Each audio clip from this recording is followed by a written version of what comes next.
and how they affect your brain? Well, we're going to take that knowledge one step further and show you how you can overcome your addictive habits and help you understand what recovery will take in terms of reprogramming your brain. Oh, you know what that sound means? It's mail time!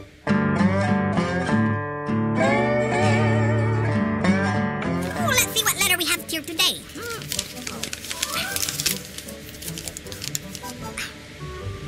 Today's letter is from a Terry M. Hello, Terry M. It reads, I really want to get better and beat this addiction. I have every good intention, but sometimes I feel absolutely powerless over my urges. Especially on days when I face a lot of stress at work, which is most of the time. I hate to admit it, but there are times when I feel like my brain is on autopilot, and I can't stop myself from rushing to the computer to start surfing my old favorite porn sites. Well, Terry's problem is common among addicts of all types. Even people who've struggled with overeating can relate to Terry's instinctual drive to reward himself after a stressful day. In clinical terms, he is driven by the part of his brain called the limbic system. The limbic system is instinctive and is what drives humans to avoid pain and seek pleasure, as well as activate the fight-or-flight response in times of danger. Danger, Will Robinson. In a very real sense, it's responsible for our well-being, survival, and self-preservation. And in contrast to the limbic system is the cerebral cortex. The cerebral cortex helps us to reason and make healthy choices. It is where we process information and help widen the gap between stimulus and response. The part of the brain that can override instinct, which is the only thing that separates us from the animals. Perhaps what I need is some visual aid. Hold on. Okay, see this? Yes, it's an animal cracker, but this represents your animal instinct. This is the limbic system. This is the animal inside of you. Ruff, ruff. Oh, I'm gonna go eat a cookie, or drink some beer, or pee on somebody's lawn. And this would be your cerebral cortex. I'm smart. I'd like to read a book. So in your brain, you've got the limbic system and the cerebral cortex, and they're gonna duke it out. What's up?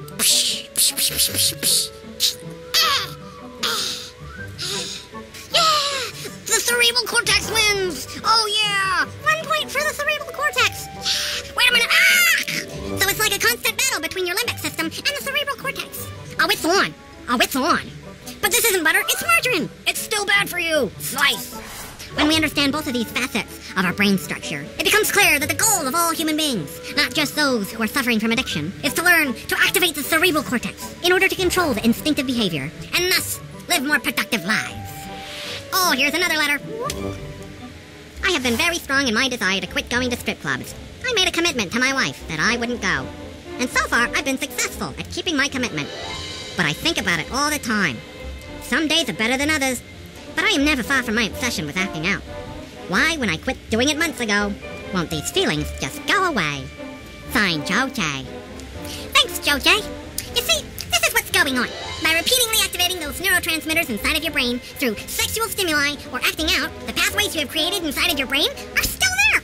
Still waiting to offer you that rush of adrenaline, the calm, peaceful feelings of endorphins, or the otherworldly escape of dopamine. Some people think that by cutting off the neurotransmitter paths, that'll solve the problem. But no, it doesn't. It doesn't solve the problem at all. Just shutting down the stimulation of the reward center of the brain doesn't constitute as recovery. True recovery will only happen when the brain is provided sufficient healthy stimuli to maintain appropriate levels of prolonged chemical pleasure. A good way to do this is to seek out healthy activities that give you a natural high and learn to rely more on your reasonable cerebral cortex instead of that naughty limbic system. Oh, he's so naughty. The addictive behavior must not only be stopped, but it must be replaced by something healthy. So how do you do that?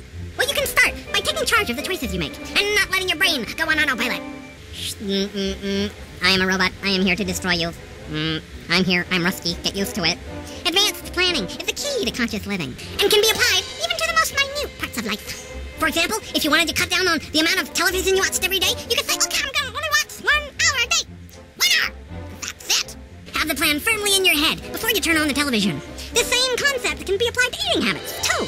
By planning each day's meals and snacks in advance, it reduces the amount of grazing and binge eating. I think addictions are easier to overcome once you understand how your brain works and how addictions can control your life. I think everybody has some form of addiction that they have to deal with. Personally, I'm addicted to life and Flintstone vitamins. So that was my video blog on instinct versus conscious living, aka the limbic system versus cerebral cortex. Well, remember to tune in next time when we talk about volcanoes. I've gotta go watch some TV. What? Camel Growth is on.